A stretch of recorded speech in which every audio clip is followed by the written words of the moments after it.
Episode 25. You already miss me? Violet, pick up the phone. Jade continued to slam on the door as she called Violet's phone, but Violet did not pick up any of Jade's calls. Maybe she did not hear her phone ringing. The worst thing was that Jade's room was at the end of the corridor, so even the dorm keeper would not hear her, and she couldn't climb down the building because she was on the 5th floor. What should I do? Who else could help her? Jade quickly scrolled through her phone contacts to see whether there was anyone else she could call. Her family members would not help her, and since her roommates looked down on her, they would be unwilling to save her too. Finally, she noticed an unfamiliar number in her contacts. The strangest thing was, beside that number it said, "Call this number when you miss me." What did that mean? Why could she not remember saving this number? Because she was in a hurry to find someone to help her, she did not think too much about it, and called a few friends from the university who she was on good terms with. However, everyone either answered that they were busy or that they were not at the university. One friend said that she would come and get her, but she ended up not coming. It was only at this critical moment that Jade realized how helpless she was. Once again, she desperately scrolled through the contact list in her phone for the number that she had left.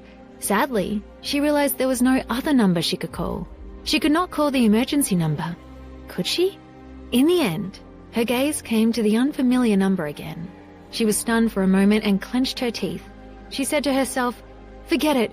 Who cares who he is? I have no other choice right now."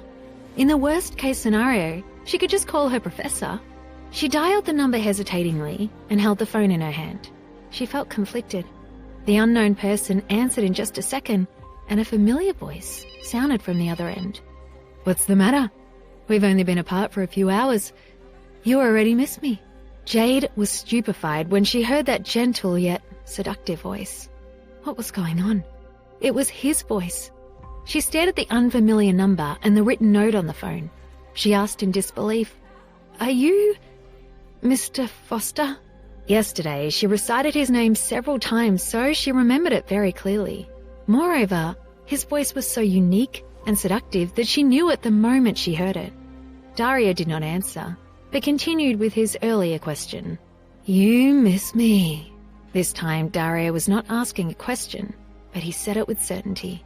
Faced with Dario's domineering tone, Jade was speechless because she did not expect that the unknown number would be Dario's. She thought it was strange and wondered when she had saved his number in her phone. Could he have added his number when she was asleep? Did he see her sleeping face too? Jade could feel the heat growing on her cheeks when she thought of that possibility. "If you don't say anything, I'm hanging up." The person on the other end of the line seemed a little irritated.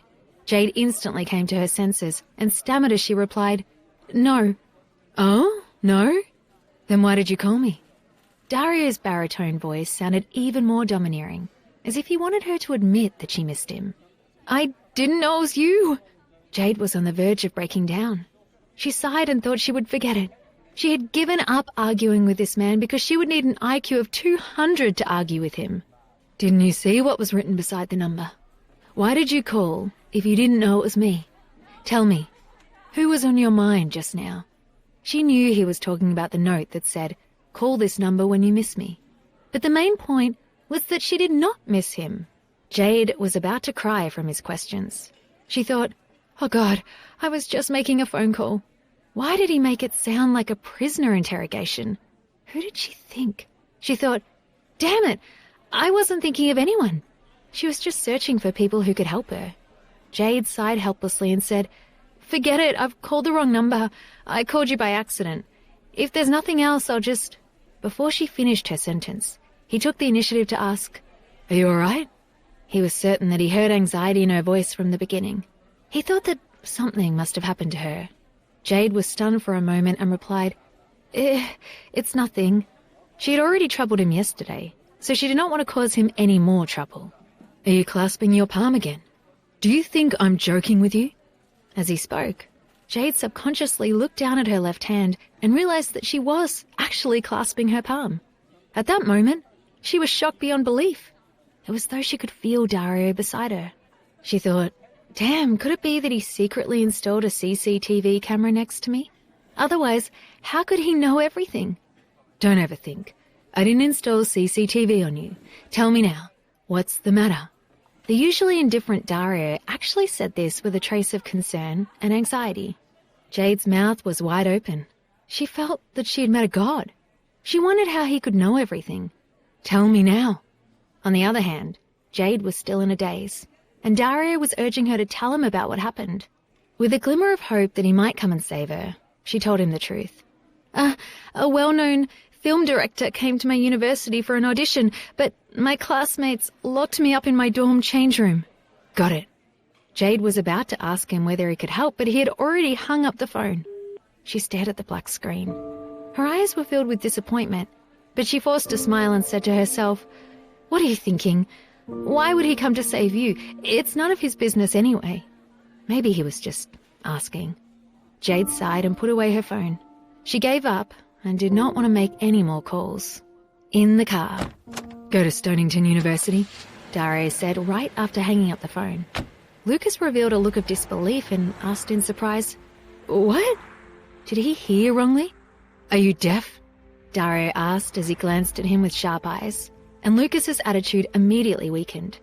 Lucas continued to drive in the direction of the company and asked tentatively, "But Dario, there's a meeting at 9 o'clock. This time the United States government has specifically sent a senior executive for the discussion. If you don't attend, I'm afraid they'll feel angered. We're arriving at the company soon, so whatever it is, can't we go after the meeting?" Lucas was upset because this business was worth billions of dollars. But Dario had already called Secretary Jensen to tell him to cancel the meeting. Dario didn't explain the reason and hung up the phone. Then he said these two words to Lucas indifferently. "Get lost." "What?" "I'll drive myself." Lucas could not help but jump from fear when he saw the sharp gaze and seriousness on Dario's face. He immediately turned the car around and drove in the direction of Stonington University. "No, Dario Foster, you're the boss. Why would you drive the car yourself?" 10 minutes, Dario said, without lifting his head.